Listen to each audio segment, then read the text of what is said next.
예, 오늘 함께 나누게 하신 하나님의 말씀은 민수기 7장부터입니다. 민수기 7장 1절입니다.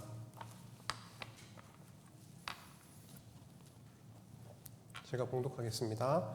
모세가 장막 세우기를 끝내고 그것에 기름을 발라 거룩하게 구별하고 또 그 모든 기구를 제단과 그 모든 기물에 기름을 발라 거룩히 구별한 날에 이스라엘 지휘관들 곧 그들의 조상의 가문의 우두머리들이요 그 지파의 지휘관으로서 그 계수함을 받은 자의 감독된 자들이 헌물을 드렸으니 그들이 여호와께 드린 헌물은 덮개 있는 수레 6대와 소 12마리이니 지휘관 2사람의 수레가 하나씩이요 지휘관 1사람의 소가 1마리씩이라 그것들을 장막 앞에 드린지라 여호와께서 모세에게 말씀하여 이르시되 그것을 그들에게서 받아 레위인에게 주어 각기 직임대로 회막공사에 쓰게 할지니라. 일단 5절까지 봉독했습니다. 사랑하는 성도님들, 우리는 광야의 시련과 교훈의 말씀을 함께 나누고 있습니다. 여호와께서는 이스라엘 자손이 광야 생활을 본격적으로 시작하기에 앞서서 광야 생활을 준비하게 하십니다. 광야는 어떠한 곳입니까? 광야는 배고프고 목마르고 위험하고 고달프고 죄가 끊임없이 노출되는 그런 곳이 바로 광야입니다. 여호와 하나님 없이는 살아갈 수 없는 곳, 지나갈 수 없는 곳이 바로 광야입니다. 그래서 준비 없이는 걸어갈 수 없는 곳이 광야길입니다. 그러면 여호와께서 이스라엘 자손들에게 무슨 준비를 하게 하셨습니까? 이미 일부는 살펴본 바 있는데요. 어떤 준비를 하게 하셨습니까? 만약에 누가 우리에게 세계 여행 항공권을 끊어주면서 정말 그랬으면 좋겠네요. 항공권을 끊어주면서 세계 여행을 시켜줄 테니까 여행 준비를 하라라고 하면 무엇을 준비하시겠습니까? 여권도 챙기고 옷도 챙기고 먹을 것도 챙기고 여비도 챙기고 많이 이것저것 챙기실 겁니다. 그런데 이스라엘 자손은 그런 것을 챙기지 않았습니다. 사실 챙길 시간도 없었고요. 챙길 필요도 없었습니다. 신명기 29장 5절을 보면은 여호와께서 광야에서 그들과 함께 해주셨기 때문에 옷이 낡아지지 아니하였고 그들의 신이 헤어지지 아니하였다라고 말씀하고 있습니다. 그렇기 때문에 옷을 챙기고 신발을 여러 개 챙기고 할 필요가 없었다는 것이죠. 이스라엘 자손의 광야 생활의 준비는 참 특이했습니다. 여호와의 명령에 따라서 그 준비 과정이 진행되었죠. 지난 시간에 함께 나눴던 광야 생활의 준비 내용을 한번 기억해보고 오늘 민수기 7장에서 9장에 이르는 내용을 이어가도록 하겠습니다. 먼저 1장에서 4장까지는 대열을 정비했습니다. 기억나시겠지만 먼저 지파별로 인구를 조사를 했습니다. 그 다음에 성막을 중심으로 진지를 정비하게 하셨지요. 출애굽해서 광야에 도착한 그 이스라엘 자손의 장정들만 60만 3,550명이었습니다. 그리고 이스라엘 자손의 진 정중앙에 무엇을 위치하게 하셨지요? 동서남북 사방에서 바라볼 수 있도록 성막을 정중앙에 위치시키셨습니다. 그리고 광야에서 행진할 때에도 정중앙에 성막, 회막이 위치하도록 하셨습니다. 성막은 여호와 하나님께서 그들과 함께 하시고 함께 하시는 여호와가 그들을 보호하신다라고 하는 의미입니다. 다음으로 레위 자손의 대열을 또한 정비하게 하셨습니다. 12지파도 정비하게 하셨고 그와 별도로 분리해서 레위 자손들도 역시 대열을 정비하게 하셨습니다.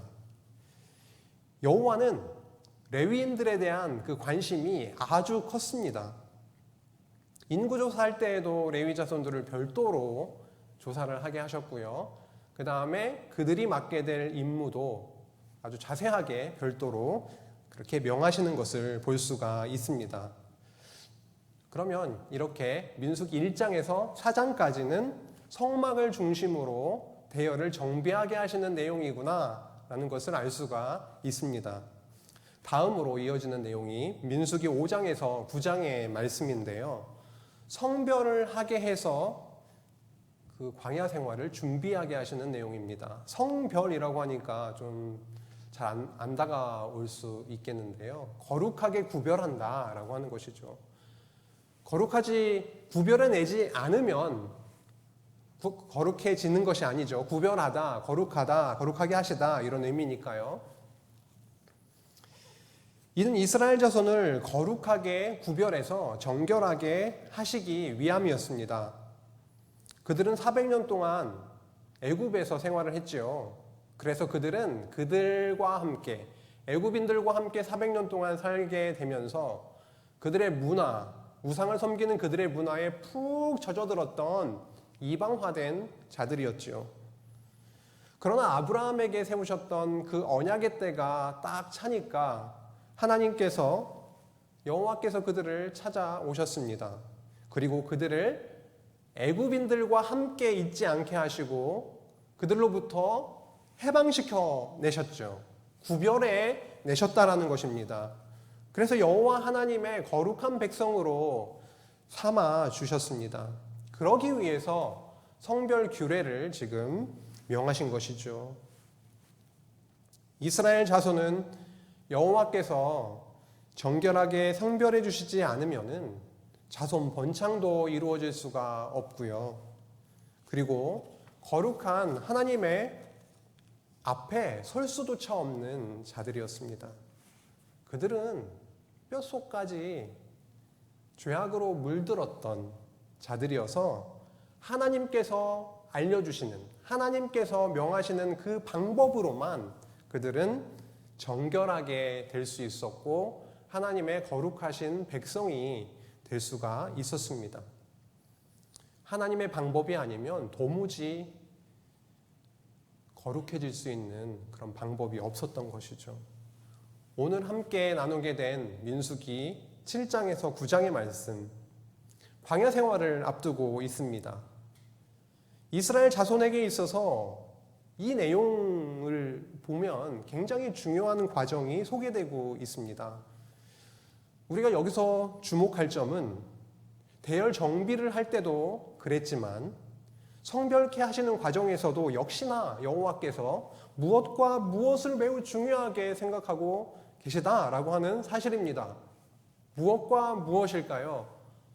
성막과 레위인들을 너무너무 중요하게 생각하고 계심을 말씀을 통해서 알 수가 있습니다.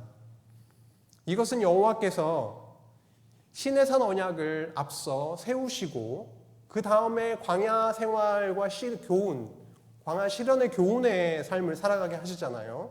그래서 앞에서 이미 세우셨던 그 모세 언약, 시내산 언약을 이제는 광야 생활의 과정을 통해서 이루어 주시겠다라고 하는 강력한 하나님의 의지로 이해가 됩니다. 왜 성막과 레위인들이 필요했을까요? 그건 굉장히 중요한 부분인데 오늘의 말씀을 통해서 그 부분에 대한 대답을 해주시고 있습니다. 죄 많은 이스라엘 자손을 성별해 주시기 위해서 여호와는 성막 제사와 그리고 그 성막에서 봉사해야만 하는 레위인들에 대한 봉사 규례에 대해서 말씀하고 있는 것입니다. 오늘 말씀을 들으시면서 한 가지 질문을 가슴에 담고 들으시면 더 좋을 것 같아요. 이미 질문이 나오긴 했습니다. 왜 이스라엘 자손은 성막 제사와 레위인이 필요한가? 그거를 마음에 담으시고 한번 말씀 본문을 살펴나가면 좋겠습니다. 우선 지난 시간 함께 나누었던 말씀의 가장 끝부분에 나왔던 내용을 간단하게 언급하고 7장으로 바로 들어가겠습니다. 6장 22절에서 27절에 나오는 말씀인데요. 여호와께서 모세에게 말씀하십니다. 아론과 그의 아들들이라고 하니까 23절에 보시면 제사장들이죠. 제사장들을 통해서 이스라엘 자손에게 축복하라고 하는 말씀입니다. 축복의 내용을 보니까 24절에 여호와는 내게 복을 주시고 복이 나왔습니다. 너를 지키시기를 원하며 여호와는 그의 얼굴을 내게 비추사 은혜 베푸시기를 원하며 여호와는 그 얼굴을 내게로 향하여 드사 평강 주시기를 원하노라 할지니라 하라. 그들은 이같이 내 이름으로 여호와라고 하는 내 이름으로 이스라엘 자손에게 축복할지니 내가 그들에게 복을 주리라 라고 말씀하고 있습니다. 지난 시간에 여기서 말하고 있는 복을 어떻게 말씀을 나누고 끝냈나요? 이 복은 지금 아브라함에게 세우셨던 하나님의 나라의 복, 나라를 이루어 주시는 그 복을 그들에게 주시겠다라고 하는 것이죠. 저 앞서 세우셨던 아담에게 세우셨던 그 하나님의 나라의 그 복을 또 똑같이 아브라함에게 세우시고 그대로 이루어 주시겠다라고 하는 거죠. 하나님 나라의 백성으로 너희들을 삼아 주시겠다라고 하는 겁니다. 그런데 문제는 이스라엘 백성들이 하나님의 나라의 백성이 될 만한 자격이 그들에게는 없었다라고 하는 것이죠. 그런데 오늘의 말씀을 살펴보면은 이렇게 하나님은 자격 없는 자들을 하나님의 나라의 백성으로 삼아가시는구나, 삼아주셨구나 라고 하는 것을 알 수가 있습니다. 7장으로 넘어가도록 하겠습니다. 7장은요, 회막에 예물을 드리는 내용이 나오고 있습니다. 12지파의 지휘관들을 통해서 예물을 드리죠. 먼저 1절부터 11절까지는 12지파의 지휘관들이 드린 헌물을 레위인들에게 분배하는 내용이 나오고 있습니다. 1절 보실게요. 모세가 장막 세우기를 끝내고 그것에 기름을 발라 거룩히 구별하고 또 그 모든 기구와 제단과 그 모든 기물에 기름을 발라 거룩히 구별한 날에, 특별한 날이네요. 어떤 날인가요? 모세가 장막 세우기를 끝냈다고 합니다. 여기서 장막은 성막, 회막이죠. 여호와께서 명하신 그 장막, 여호와께서 그들을 만나주시겠다라고 하는 그 장막, 대열정비에서 그들의 모든 진들, 동서남북의 모든 진들의 중앙에 위치하게 하셨던 그 장막 세우기를 끝내고 그리고 기름을 발라 거룩하게 구별한 날에라고 합니다. 굉장히 의미 있는 날이었을 걸로 보입니다. 그날에 어떠한 일이 있었냐면요, 이제 12지파의 지휘관들이 예물을 가지고 온 겁니다. 그 예물의 종류를 보니까요, 다 읽지는 않겠습니다. 3절에 보니까 수레 6대 그리고 소 12마리를 가지고 왔습니다. 이것의 용도는 무엇일까? 또 말씀에 나오고 있네요. 5절에 보니까요, 그것을 그들에게서 받아서, 지휘관들에게서 받아서 레위인에게 주어 각기 직임대로 무슨 봉사에 쓰게 할지니라 라고 하죠? 네, 회막 봉사에 쓰게 할지니라 라고 합니다. 회막 봉사할 때 왜 수레와 왜 소가 필요할까요? 레위인들이 하는 일이 무엇입니까? 회막과 관련된 일을 하고 있잖아요. 광야에서 벽돌로 집 짓고 살지 아니하였고, 하나님이 인도하시는 구름이 뜨면 또 갈 준비를 해야 되고, 구름이 멈추면 또 장막을 쳐야 되고 성막을 쳐야 되고 아주 반복적인 힘든 일이 이어지는데요. 매번 그것을 다 들고 다닐 수가 없었잖아요. 그렇죠? 그래서 게르손 자손들 7절에 보니까 수레 2, 소 4마리를 주었습니다. 8절에 므라리 자손들에게는 수레 4과 소 8마리를 주게 되네요. 수레 하나에 소 2마리씩 연결해서 끌고 가게 했을 겁니다. 그런데 특징적인 게 9절에 보니까 고앗 자손들에게는 아무것도 주지 않았습니다. 왜 그랬을까요? 말씀에 나오죠? 정확한 답이. 고앗 자손들은요, 어깨에 메고 다녔습니다. 그렇죠? 어깨에 메고 다녔기 때문에 수레와 소가 필요 없었던 것이죠. 여기서 중요한 것은 뭐냐면 예물을 가지고 왔는데 무엇을 위해서 이것이 쓰여지냐면 누구에게 주어서? 레위인들에게 주어서 회막봉사에 쓰게 해라 라고 하는 것이 중요한 부분으로 보입니다. 10절에 보니까요, 제단에 기름을 바르던 날, 자꾸 반복되죠. 굉장히 중요한 날이었다는 것이죠. 지휘관들이 제단의 봉헌을 위하여 헌물을 가져다가 그 헌물을 제단 앞에 드리니라. 여호와께서 모세에게 이르시기를 지휘관들은 하루 한 사람씩 제단의 봉헌물을 드릴지니라 하셨더라 라고 말씀하십니다. 이렇게 여호와 하나님은 이스라엘 지파의 그 지휘관들이 가지고 온 그 수레와 소의 헌물을 레위인들에게 주어서 회막 봉사에 사용하도록 했습니다. 그리고 지파별로 지휘관을 통해서 하루에 한 사람, 다시 말해 하루에 한 지파씩 12일 동안 제단에 봉헌물을 드리라라고 말씀하셨습니다. 이스라엘 자손들에게 있어서 제단에 기름을 바른 날, 참 뜻깊은 그런 날이었습니다.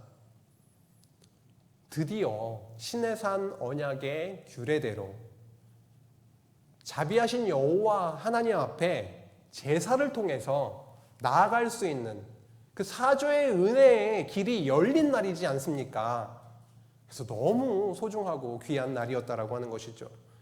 이 즈음에 명령하신 것이 12지파의 지휘관들을 통해서 하루에 한 명씩, 하루에 한 지파씩 12일 동안 예물을 드리게 한 것입니다. 그 내용이 7장 12절부터 89절까지 이어지고 있습니다.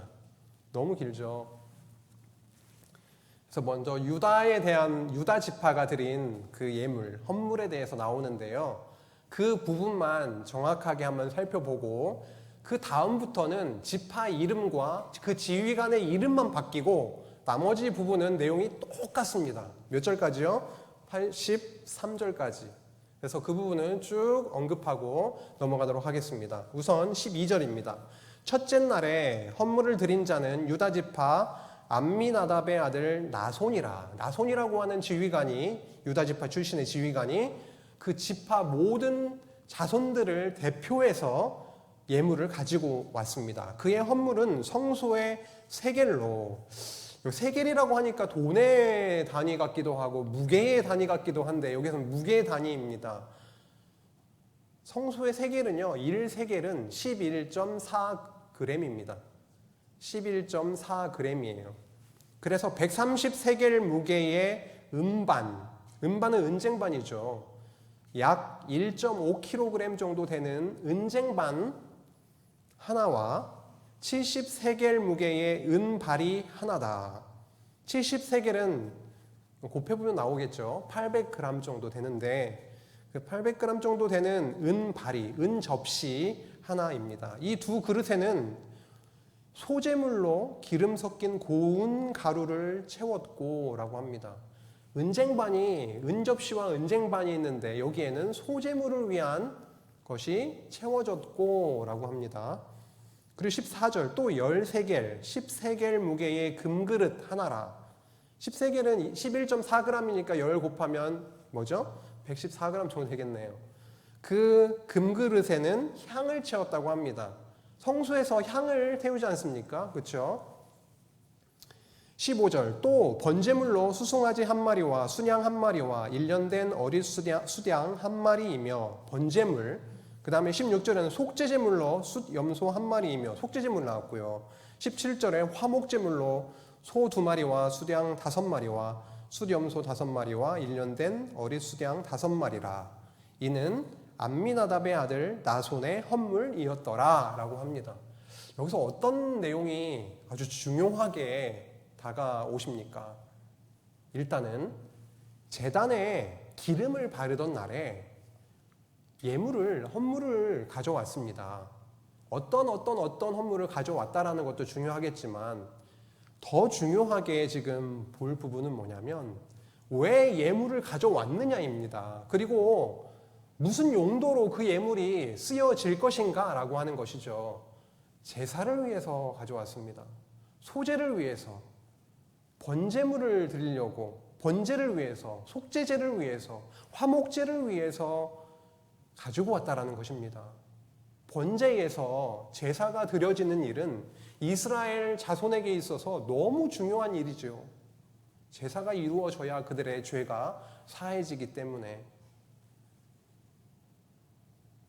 이게 유다지파에 대한 내용이고요. 그 아래부터 18절에서 23절 이사갈 지파, 24절에서 29절 스불론 자손의 엘리압, 30절에서 35절은 넷째 날이죠. 루벤 자손의 지휘관 엘리술이 드린 헌물, 36에서 41절은 다섯째 날에 시므온 자손의 지휘관 슬루미엘이 헌물을 드린 것이고, 42절에서 47절은 여섯째 날에 갓 자손의 지휘관 엘리아삽이 헌물을 드렸고요.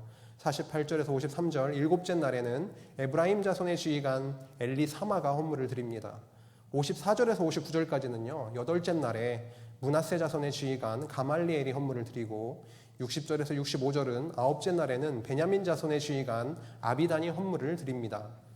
열째 날에 66절에서 71절 단 자손의 지휘관 아이에셀이 헌물을 드리고요. 72절에서 77절까지 11째 날에는 아셀 자손의 지휘관 바기엘이 헌물을 드립니다. 마지막으로 12째 날이네요. 78절에서 83절까지 납달리 자손의 지휘관 아이라가 헌물을 드립니다. 유다 지파로부터 납달리 지파에 이르기까지 하루에 한 사람씩, 하루에 한 지파씩 예물을 드린 것입니다. 무엇을 위해서요? 제사를 위해서 드렸습니다. 다시 말씀드리지만 소제와 번제와 속죄제와 화목제를 위해서 예물을 드리게 하신 것입니다. 84절에서 88절까지 보시죠. 84에서 88절까지는요. 제단에 기름을 바르던 날에 또 나오고 있지요. 이스라엘의 지휘관들이 드린 제물의 봉헌물을 전체적으로 합계를 내고 있습니다. 이 내용은 읽지 않겠습니다. 89절에는요. 모세가 회막에 들어가서 여호와께 말하려 할 때에 증거궤 위 속죄소 위에 두 그룹 사이에서 자기에게 말씀하시는 목소리를 들었으니 여호와께서 그에게 말씀하심이었더라. 모세는 여호와의 목소리를 듣기도 하고 그랬죠. 그래서 속죄소 위에 두 그룹 사이에서 여호와 하나님의 음성을 모세가 들었다라고 말씀하고 있습니다. 이렇게 12지파 지휘관들은 여호와의 명대로 하루에 한 사람씩 제단에 봉헌물을 드렸습니다. 그 헌물은 다름 아니라 소제, 번제, 속죄제, 화목제를 위한 제물이었습니다. 한번 생각해 볼까요? 12지파를 대표하는 지휘관들이 드린 예물이었죠. 그렇죠? 12지파를 대표하는 지휘관들이 드린 예물입니다. 그럼 결국은 이스라엘 모든 지파의 자손들이 드린 예물이기도 하겠네요. 그들을 대표해 가지고 왔으니까요. 죄 많은 이스라엘 그 모든 자손들, 그 자손들은 너무 죄가 많았기 때문에 거룩한 백성으로 스스로 될 수 없기 때문에 여호와 하나님께서 예물을 드리게 하시고 그 예물을 통해서 그 예물을 가지고 제사를 드리게 하심으로 제사장 나라의 거룩한 백성으로 그들을 삼아주셨다라는 것입니다. 그런데 이제 중요한 사람들이 소개가 됩니다. 어디부터요? 8장부터. 어떤 사람들이냐면 12지파 자손들이 드린 그 예물만 회막에 갖다 놓으면 제사가 이루어집니까? 아니죠. 그 예물을 가지고 제사장과 레위인들이 굉장히 열심히 움직여야 그것이 제사로 이렇게 드려질 수가 있습니다. 그때 굉장히 중요한 역할을 하는 인물들이 레위인들이죠.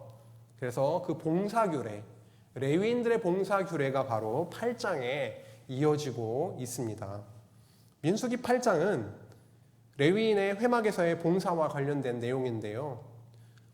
가장 앞부분에는 등불을 밝히는 내용이 잠시 나온 다음에 그것과 더불어 레위인들이 회막에서 봉사할 수 있도록 하시려고 먼저 레위인들을 속죄하는 규례가 나오고 있습니다. 먼저 8장 1절에서 4절까지는 여호와께서 명하신 대로 제사장 아론이 등불을 밝히는 내용이 나오고 있습니다. 회막에 창문이 있나요? 예, 창문이 없습니다. 회막에 들어가면 어두컴컴합니다. 그래서 거기에는 불을 밝혀놔야 되거든요. 그래서 회막에는 창문이 없기 때문에 등불이 필요했습니다. 빛 없이 회막 봉사가 이루어질 수 없습니다. 레위인 없이 회막 봉사가 제사가 이루어질 수 없습니다. 그래서 여호와는 모세에게 등불을 켜라고 하시면서 그 등불을 켤 때 7 등잔대 앞으로 이렇게 비추라고 그렇게 명하시는 부분이 나오고 있고요. 8장 5절에서 이제 13절 말씀에는 어떤 내용이 이어지고 있냐면 여호와께서 레위인을 속죄하는 제사 규례를 명하시고 있습니다. 이 부분을 아주 저희가 눈을 크게 뜨고 볼 필요가 있습니다. 레위인들이 회막에서 봉사하기 위해서는 먼저 정결 의식 같은 것을 해야 됐습니다. 정결케 하고 그리고 속죄 제사를 드려야 했어요. 나는 레위 자손이야 라면서 불쑥 아무 과정 없이 회막에 들어갔다가는 죽임을 당하게 됩니다. 거룩하지 않기 때문에, 죄 많은 레위인이기 때문에요. 그래서 레위인들이 회막 봉사를 하기 위해서는 그렇게 정결케 하는 과정과 속죄하는 과정을 먼저 거친 다음에 회막 봉사를 할 수가 있었습니다. 5절부터 나오고 있는데요. 일단 여호와께서 모세에게 말씀하여 이르시되 이스라엘 자손 중에서 레위인을 데려다가 정결하게 하라고 합니다. 너는 이같이 하여 그들을 정결하게 하되 어떠한 방법으로 그들을 정결하게 했는지 한번 보실까요? 곧 속죄의 물을 그들에게 뿌리라고 합니다. 속죄의 물이라고 있는데 그것을 그들에게 뿌려서 그들을 정결하게 해라. 그리고 그들의 전신을 삭도로 밀게 하라. 삭도로 지금으로 말하면 면도 아주 깔끔하게 어떤 이런 여기 나와 있는 모드를 다 제거하라고 하는 것입니다. 전신이라고 하니까 상상이 되시죠? 전신에 있는 모드를 털들을 다 밀어버리라 라고 하고요. 그 의복을 빨게 하여 몸을 정결하게 해라 라고 말씀하고 있습니다. 이러한 방법으로 정결하게도 해야 되고요. 8절 또 그들에게 수송아지 한 마리를 번제물로 기름 섞은 고운 가루를 그 소제물로 가져오게 하고 그 외에 너는 또 수송아지 한 마리를 속죄제물로 가져오고 레위인을 회막 앞에 나오게 하고 이스라엘 자손의 온 회중을 모으고 라고 합니다. 지금 앞에서도 그랬고요. 지금 본문을 볼 때마다 어떠한 내용이 나오고 있냐면 제사 이름이 계속 나오고 있습니다.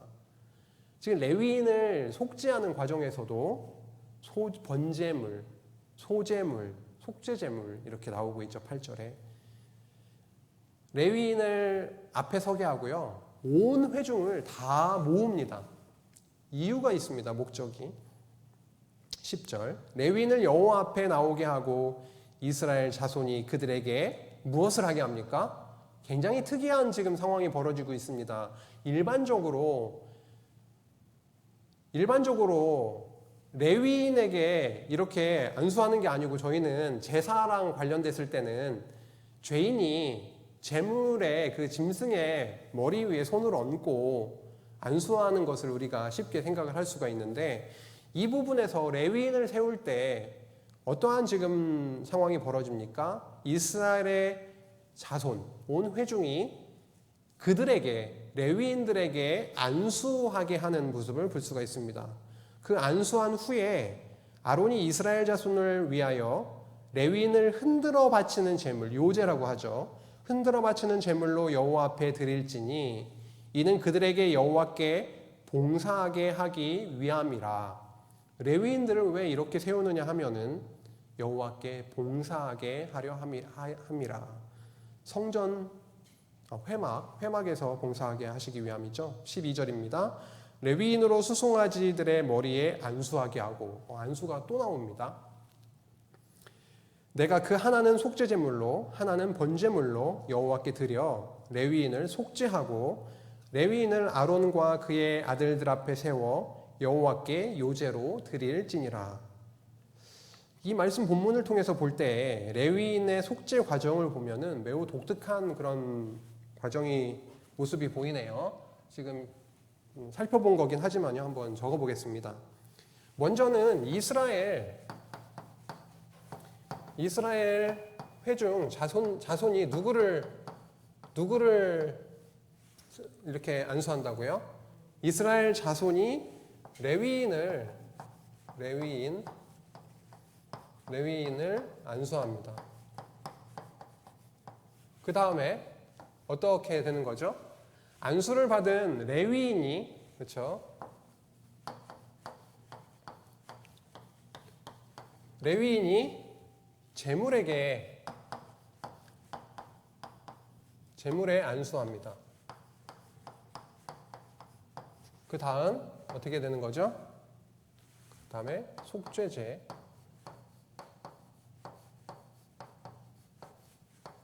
속죄제로 속죄 되는 겁니다.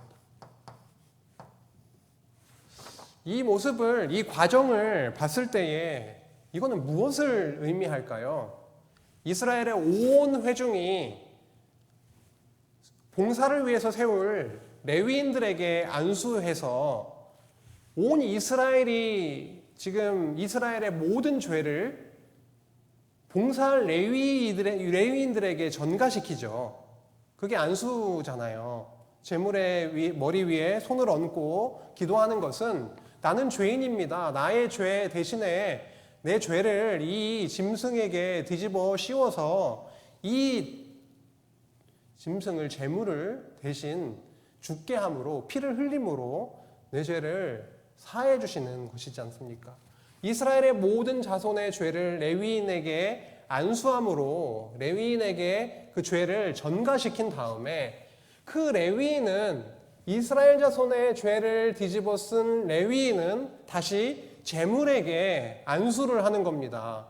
그럼 결국은 모든 이스라엘의 자손의 죄가 레위인을 통해서 또 레위인의 죄까지도 제물에 안수함으로 이 제물이 결국 제사를 통해서 온 이스라엘의 죄가 속죄되는 그러한 것도 생각할 수가 있는 것이죠. 그래서 레위인이 중요한 겁니다. 레위인들이 아무 문제 없이 회막에서 열심히 봉사하게 될 때 그건 무엇을 의미합니까? 이스라엘의 자손들이 은혜 가운데 살 수 있다라고 하는 것이죠. 레위인들에게 심각한 문제가 생기면은 어떤 죄 때문에 다 죽게 된다 이렇게 되면은 이스라엘 백성들이 살 소망이 없어지는 겁니다. 레위인의 봉사와 관련된 내용이 조금 뒤에 이어지고 있습니다. 8장 14절에서 19절까지인데요. 너는 이같이 이스라엘 자손 중에서 레위인을 구별하라고 합니다. 그리하면 그들이 내게 속할 것이다 라고 하세요. 여호와 하나님께 레위인들은 속한 자들입니다. 15절 내가 그들을 정결하게 하여 요제로 드린 후에 그들이 어디에 들어가서? 회막에 들어가서 봉사할 것이다. 오늘 계속 반복되고 있는 것은 제사의 종류들이 계속 반복되고 있고 그 다음에 레위인을 계속 등장시키시면서 그 레위인이 하는 일은 회막에서 봉사하는 자들이다 라고 하는 그들의 임무에 대해서 계속 반복적으로 알려주시고 있습니다. 강조하고 있으신 거죠. 16절, 그들은 이스라엘 자손 중에서 내게 온전히 드림받은 자라. 온 이스라엘을 대표해서 레위인들이 회막에서 여호와 하나님께 봉사하는 것은 어떻게 생각할 수 있다는 거죠? 이들을 대표해서 여호와 앞에서 봉사하는 것이기 때문에 온 이스라엘을 대표해서 그들을 받으신다라고 하는 것이죠. 12절, 레위인으로 수송아지들의 머리에 안수하게 하고, 죄송합니다. 12절이 아니죠. 17절, 16절 뒷부분이요. 이스라엘 자손 중 모든 초태생 곧 모든 처음 태어난 자 대신 내가 그들을 취하였다라고 합니다. 애굽 10번째 재앙 생각이 나시죠? 예. 그래서 좀 넘어가시면은요. 18절, 그러므로 내가 이스라엘 자손 중 모든 처음 태어난 자 대신에 레위인을 취하였다라고 말씀하시고 있습니다.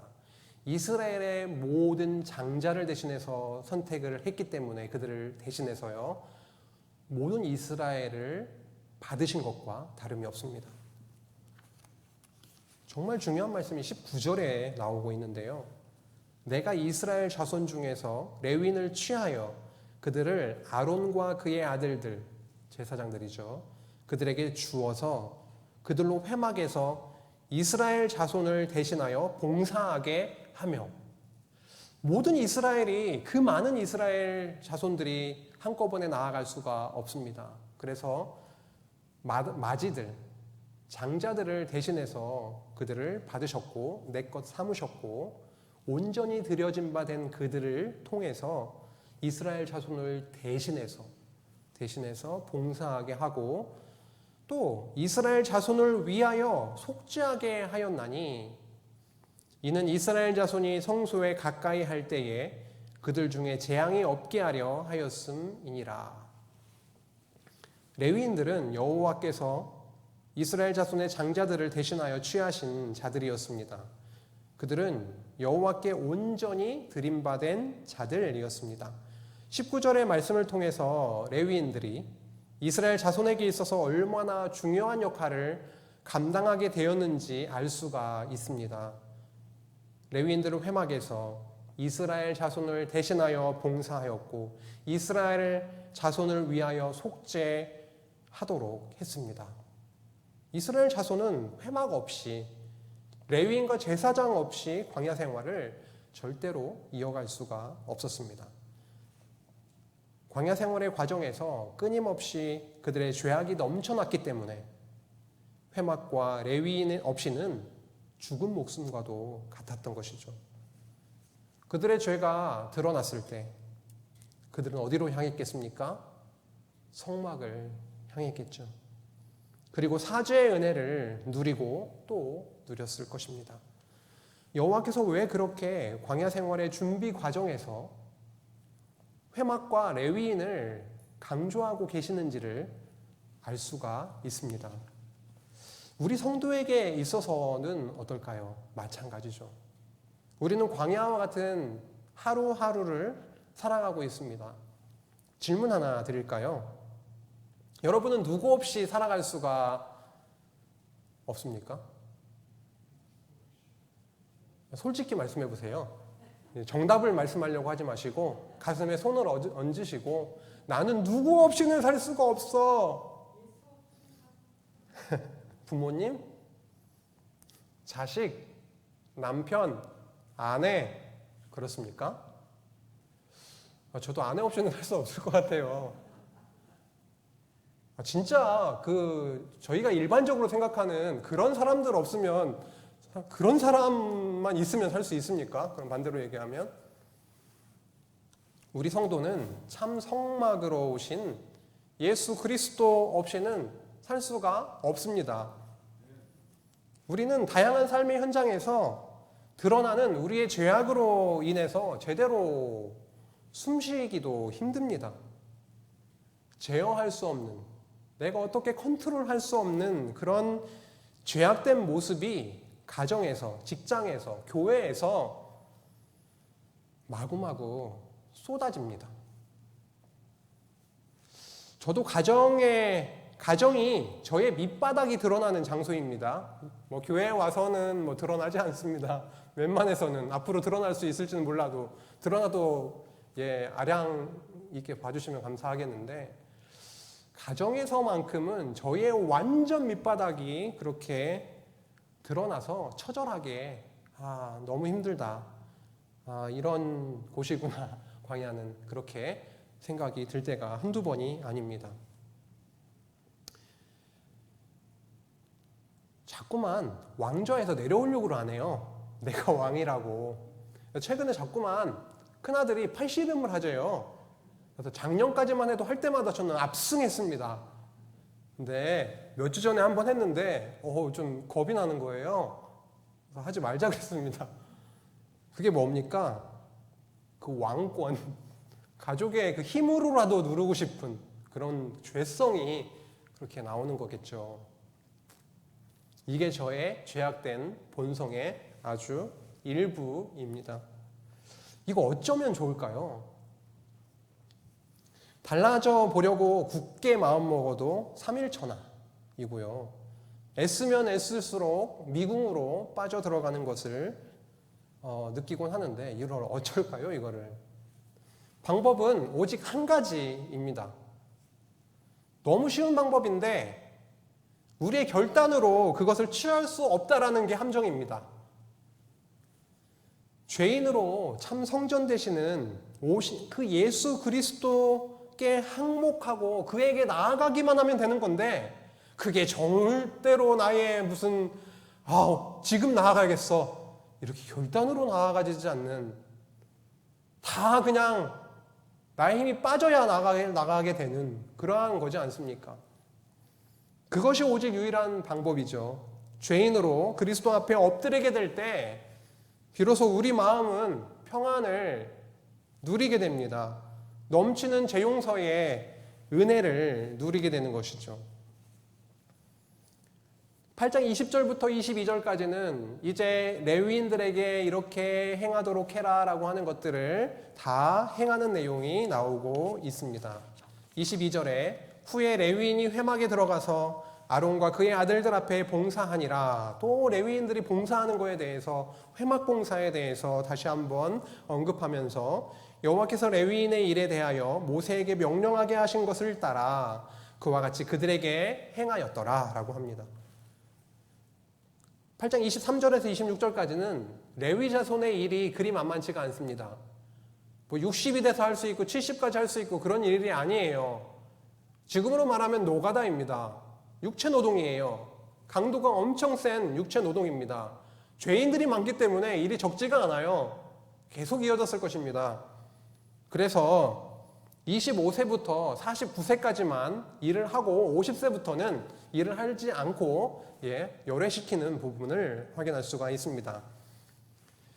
이제 9장 마지막 한번 더 보고 오늘 마무리하려고 하는데요. 9장은 유월절 규례가 나오고 있네요. 갑자기 무슨 유월절 규례?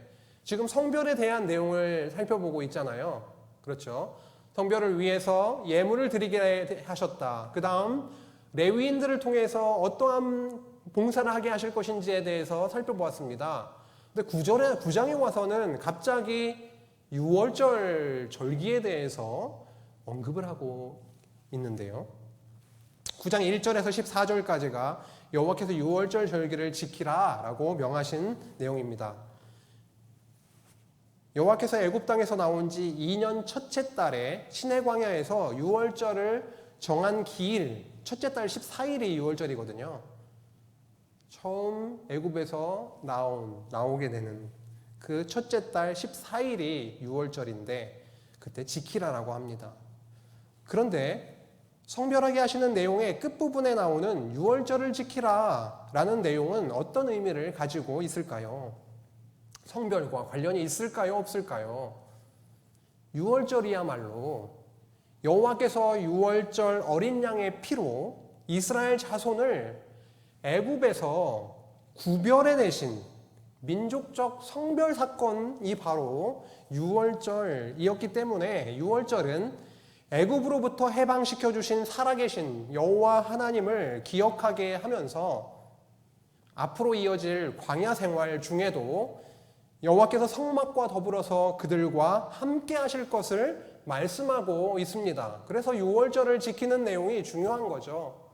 성별하게 하셨던 사건이면서 그들과 피제사를 통해서 함께 하셨던 그 여호와가 이제는 광야에서 성막에서 드려지는 피제사를 통해서 너희와 함께 하시고 너희를 용서하시고 은혜로 자손도 번창하게 하시며 앞으로 언약하신 대로 하나님의 나라가 이루어질 그 땅으로 내가 인도하겠다라고 하는 강력한 선포의 내용입니다. 그래서 유월절 내용이 여기에 나오는 것은 너무도 기가 막힌 아주 절묘한 그 내용이라고 할 수 있겠습니다. 타국인일지라도 들을 수가 있었습니다. 이제 마지막으로 9장 15절에서 23절까지가 성막에 덮여있는 구름과 불 모양이 이스라엘 자손을 인도하셨다라고 하는 내용인데, 본문 내용에 보면은 굉장히 특징적인 부분이 중요한 내용을 또한 여기도 담고 있습니다. 15절에 성막을 세운 날, 오늘 성막을 세운 날로 시작했죠. 그래서 여기도 성막을 세운 날, 구름이 성막 곧 증거의 성막을 덮었고 저녁이 되면 성막 위에 불 모양 같은 것이 나타나서 아침까지 이르렀으되 항상 그리하여 낮에는 구름이 그것을 덮었고 밤이면 불 모양이 있었는데, 구름이 성막에서 떠오르는 때에는 이스라엘 자손이 곧 행진하였고 구름이 머무르는 곳에 이스라엘 자손이 진을 쳤으니 이스라엘 자손이 여호와의 명령을 따라 행진하였고 여호와의 명령을 따라 진을 쳤으며 구름이 성막 위에 머무는 동안에는 그들이 진영에 머물렀고 구름이 성막 위에 머무는 날이 오랠 때에는 이스라엘 자손이 여호와의 명령을 지켜 행진하지 아니하였으며 혹시 구름이 성막 위에 머무른 날이 적을 때에도 그들이 다만 여호와의 명령을 따라 진영에 머물고 여호와의 명령을 따라 행진하였으며 혹시 구름이 저녁부터 아침까지 있다가 아침에 그 구름이 떠오를 때에는 그들이 행진하였고 구름이 밤낮 있다가 떠오르면 곧 행진하였으며 이틀이든지 한 달이든지 1년이든지 구름이 성막 위에 머물러 있을 동안에는 이스라엘 자손이 진영에 머물고 행진하지 아니하다가 떠오르면 행진하였으니 곧 그들이 여호와의 명령을 따라 진을 치며 여호와의 명령을 따라 행진하고 또 모세를 통하여 이르신 여호와의 명령을 따라 여호와의 직임을 지켰더라. 아멘. 민수기 1장부터 9장까지 이스라엘 자손은 광야 생활의 준비를 했습니다. 지극히 성막 중심의 대열 정비였죠. 그리고 성막 제사를 통한 성별이었습니다. 9장 마지막 부분에 이스라엘 자손이 실제로 광야 생활을 어떻게 하였는지를 보여주고 있습니다. 어떻게 광야 생활을 한 거죠? 결국은 지금 7번이나 반복되고 있는 그 표현은 무엇이었죠? 여호와의 명령을 따라. 그들은 여호와의 명령을 따라 진을 쳤어요. 여호와의 명령을 따라 행진했습니다. 이스라엘 자손의 광야 생활은 왕이신 여호와의 인도하심을 따라서 진행을 했습니다. 이스라엘 자손의 광야 생활은 왕이신 여호와의 인도하심을 따라 진행되었다라는 것이죠. 빨리 가고 늦게 가고 그게 중요하지가 않았습니다.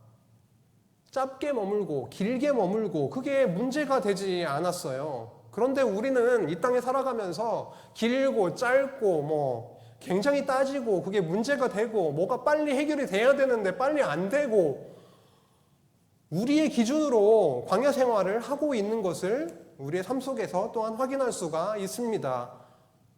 어떻게 해야 진을 치고 어떻게 해야 움직일 수 있나요? 구름이 떠야 됩니다. 구름이 머물러야 됩니다. 우리 교회, 우리 개인의 삶 속에서도 구름이 뜨나 안 뜨나 구름의 이동을 살피는 일이 더 중요하다고 생각됩니다.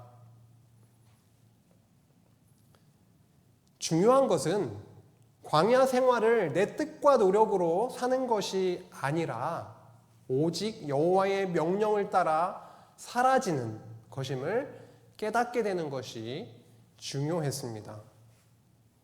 마무리하겠습니다.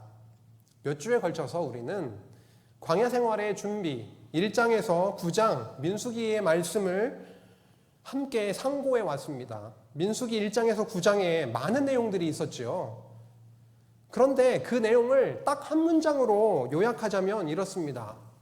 언약하신 하나님 나라의 백성의 실현의 광야 실현의 삶은 성막 없이는 불가능하다 입니다. 제 나름대로 요약해 봤는데 느낌은 오시죠? 성막 없는 제사장과 레위인 없는 광야 생활은 소망이 없는 삶, 죽음의 삶일 수밖에 없습니다. 여호와는 이스라엘 자손들이 어떠한 자들인지 너무 잘 아세요. 광야 생활 가운데 그들 안에서 드러나 버릴 그 죄악에 대해서 너무도 잘 알고 계세요. 왜요? 그들을 창조하신 분이시고요. 모든 것들을 당신이 계획하시고 언약하시고 그대로 이루어 나가시는 분이시기 때문에 내가 이렇게 마음을 팍 바꿔가지고 돌변해가지고 무슨 다른 예상치 못한 일을 하면 하나님이 모르실까요? 그게 아니라 모든 것들을 다 손안에 쥐시고 인도해 가시는 분이시다라고 하는 거죠. 너무 잘 아십니다. 그 하나님은 광야의 이스라엘 자손을 덩그러니 그렇게 놓아두시는 것이 아니라 그들 가운데 성막을 주시고 그들과 함께 하시고 보호하시고 사죄의 은혜를 베풀어 주셨습니다. 이렇게 이스라엘 자손은 여호와 하나님의 은혜로 하나님 나라의 거룩한 백성이 되었다라는 것이죠. 우리 성도 역시도 눈을 뜨기만 하면 입을 열기만 하면 죄악된 우리의 죄성이 콸콸콸콸콸 그렇게 쏟아져 나옵니다. 그래서 광야 실현의 길을 걸어가는 우리들에게 사죄의 은혜를 베풀어 주시는 참 성전이신 예수 그리스도는 절대적으로 필요합니다. 뭐 오늘은 필요하고 내일은 필요 없고 이게 아니라 항상 필요합니다. 우리의 죄악을 말끔히 청산해 주신 참 레위인이시고 참 제사장이신 그리스도, 우리는 그리스도의 의를 힘입어 움츠려 들었던 숨통이 이제 트이는 겁니다. 하나님과 끊어졌던 그 관계가 다시 연결되었습니다. 죄인이었던 우리가 하나님의 나라의 자녀가 되는 그 크신 은혜를 누리게 되었습니다. 참 성전이신 그리스도께서는 죽으시고 부활 승천하신 후에 성령을 우리에게 보내주셔서 우리로 성전되게 하셨다라는 사실. 고린도후서 3장 16절에 보면은요, 너희가 하나님의 성전인 것과 하나님의 성령이 너희 안에 계시는 것을 알지 못하느냐라고 사도 바울이 말씀하고 있습니다. 그리스도는 우리 안에 성령을 보내주셔서 신령한 성전을 삼아 주셨습니다. 성령 하나님은 오늘도 우리와 함께 하셔서 성전 삼아 주신 우리 성도 각자를 위해서 말할 수 없는 탄식으로 기도하고 계십니다. 그리고 베푸신 은혜를 깨닫고 그리고 누리게 하시죠. 혹시 우리가 지금 하루하루 걸어가고 있는 그 광야의 삶의 현장이 우리 눈에 흡족해 보이지 않으십니까?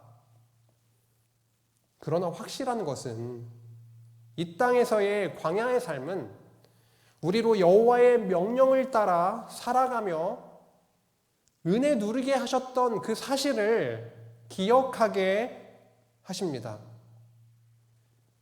이러한 우리의 현장이야말로 우리 눈에는 좀 거슬리고 너무 힘들게 느껴질지라도 그 현장은 여호와께서 우리를 위한 최적화시킨 그 현장입니다. 남은 한 주도 은혜 가운데 그 광야의 길을 걸어가시길 누구와 함께 회막 대신 성전 대신 그리스도와 함께 걸어가시길 기도합니다. 기도하시겠습니다. 하나님 아버지 감사합니다. 광야의 삶을 준비하는 것이 너무도 간단하고 너무도 어찌 보면 하나님이 해주시는 것이기에 정말 쉽습니다. 하지만 우리의 결단과 노력으로 되지 않는다라는 것을 다시 한번 확인하면서 정말 우리 안에 회막 되신 그리스도와 함께 하루하루 순간순간 하나님의 은혜를 듬뿍 누리며 살아가는 광야의 성도들이 될 수 있도록 주님 인도하여 주시옵소서. 예수님의 이름으로 기도했습니다. 아멘.